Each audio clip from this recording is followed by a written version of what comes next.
High friends, welcome back my channel స్మరత creative news. First time నా channel చూసేవాడు like share subscribe channel. So ఇప్పుడు తనుజ కళ్యాణ్ గురించి latest news అంటే చూసేద్దాం. యాక్చువల్గా తనుజ కళ్యాణ్ ఇద్దరు ఇప్పుడు జాతిరత్నాలు వచ్చారు కదా. సో ఈ వీక్ కుకింగ్ విత్ జాతిరత్నాల్లో మదర్స్ థీమ్ అని చెప్పి ఆల్రెడీ 1 వీక్ నుంచి ప్రమోట్ చేస్తూనే ఉన్నారు. సో అందరు మదర్స్ వచ్చారు. అందరు మదర్స్ అంటే తనుజ వాళ్ళ మదర్ రాలేదు, తను రాలేకపోయిందని చెప్పి చెప్పింది అనమాట. అది చెప్పడమే కాదు, ఇప్పటి వరకు అంటే నాకు ప్రతి ఒక్కళ్ళు వాళ్ళ ఇంట్లో అమ్మాయిలాగా అనుకున్నారు. అంటే అందరూ నాకు బ్లెస్సింగ్స్ ఇచ్చారు. సో అందరు అమ్మలకి ఈ రోజు మదర్స్ డే సెలబ్రేషన్స్ సందర్భంగా మదర్స్ డే శుభాకాంక్షలు అని చెప్పి చెప్పింది. ప్లస్ అదే కాకుండా తను అసలు చాలా యాక్టివ్గా ఉంది. తన ఫేస్లో అయితే మనకైతే ఎక్కడ బాధ అయితే కనిపించలేదు.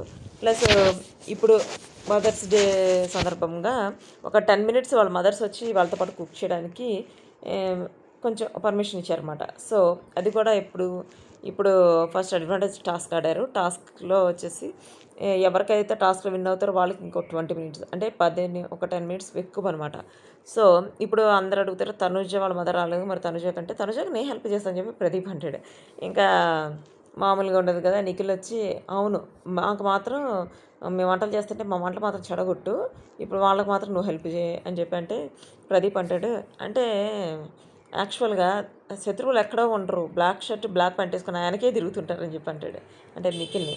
సో ఇదంతా అయిపోయిన తర్వాత మామూలుగా మణికంఠ ఎట్లా ఉన్నాడంటే ఇప్పుడు ప్రతి ఒక్కళ్ళని డిస్టర్బ్ చేయటం, ఎక్కువ తనుజ దగ్గరికి వెళ్ళి తనుజ అది కావాలి ఇది కావాలి చెప్పి అడగటం విసిగించడం చేస్తుంటే తనుజ ఒకటే అంటది, ఎవరైతే కాన్సన్ట్రేషన్తో చేస్తున్నారో వాళ్ళు డిస్టర్బ్ చేయని చెప్పి అంటే అయితే కళ్యాణి చేస్తానంటాడు.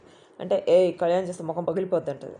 సో అది అయిపోయిన తర్వాత ఇట్లా అందరికీ ఒక చిన్న పాల డబ్బా లాంటిది ఇచ్చి దానిలో జ్యూస్ ఇస్తారు. అదంతా అయిపోయిన తర్వాత ఇంకా 10 మినిట్స్ కంటిన్యూ అవుతుంది అంటారు. సో అది అయిపోయిన తర్వాత కంటిన్యూ చేస్తుంటారు. సో దీనిలో వచ్చేసి మనకి ఆల్రెడీ చూసిన వాళ్ళకి అర్థమైపోతుంది. ఫస్ట్ వచ్చింది తనూజ పుట్టస్వామి, తనకి ఫస్ట్ వచ్చింది. లాస్ట్ కళ్యాణ్ లాస్ట్ అని చెప్పిన వెంటనే అసలు మనం తనూజ ఫేస్ చూడాలి. తనూజ ఫేస్ మాడిపోయింది అసలు. అంటే యాక్చువల్గా తనుజ అనే కదా కళ్యాణ్ కూడా తనకి 4th 5th వాళ్ళిద్దరు ఉన్నప్పుడు అమ్మో తను 5th వస్తుందా అని చెప్పి చాలా టెన్షన్ పడ్డాడు.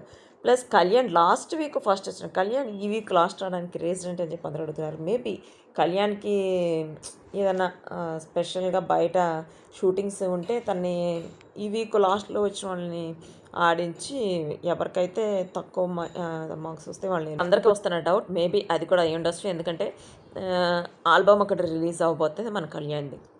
ఆల్బమే కదా, తనకు ఒక మూవీ ఆఫర్ వచ్చిందని కూడా చెప్పాడు. బట్ ఆ మూవీ ఆఫర్ వచ్చిన తర్వాత దానికి సంబంధించి ఫైట్స్ నేర్చుకుంటున్నాడు, డైలాగ్ డెలివరీ నేర్చుకుంటున్నాడు. అంటే డైరెక్ట్ డెలివరీ నేర్చుకోవాల్సిన అవసరం ఏందని చెప్పి కొంతమంది అంటారు. డైలాగ్ డెలివరీ నేర్చుకుంటేనే ఇప్పుడు మనం డబ్బింగ్ చెప్పేటప్పుడు అందరూ ఫస్ట్లో వచ్చినప్పుడు ఎవరికి వాళ్ళు డబ్బింగ్ చెప్పుకోరు, ఎందుకంటే వాళ్ళకి డైలాగ్ డెలివరీ రాదని చెప్పి బయట వాళ్ళ వరకు సపరేట్గా ఎవరో ఒకరిని అరేంజ్ చేస్తారు వాయిస్ కోసం. సో అలా కాకుండా ఇప్పుడు చాలామంది వాళ్ళకి వాళ్ళు డబ్బింగ్ చెప్పుకోవడం ట్రై చేస్తున్నారు. అందుకని ముందు అసలు వాయిస్ ఓవర్ ఎట్లా అవ్వాలి, డైరెక్ట్ డెలివరీ ఎట్లా ఉండాలి, ఫిజిక్కే కావచ్చు, యాక్టింగ్ కావచ్చు, ప్రతి దానిలో చాలా కాన్సన్ట్రేషన్తో అన్నీ నేర్చుకుంటున్నాడు. నేర్చుకున్న తర్వాత ఇంకా కళ్యాణ్ వస్తే కళ్యాణ్కి తిరిగి ఉండదు. సో అందుకనే నేర్చుకుంటున్నాడు సినీ ఇండస్ట్రీలో సెటిల్ అయిపోదామని చెప్పి. అట్లాంటి వ్యక్తి సినీ ఇండస్ట్రీలో సెటిల్ అవుతారు. ఎన్ని సంవత్సరాలు సినీ ఇండస్ట్రీలో ఉంటారు. రీజన్ అంటే డెడికేషన్తో తను అన్నీ నేర్చుకోవడానికి ట్రై చేస్తున్నాడు కాబట్టి. సో ఇది వచ్చేసి తనుజ కళ్యాణ్ సంబంధించిన latest updates. Next video guys, bye.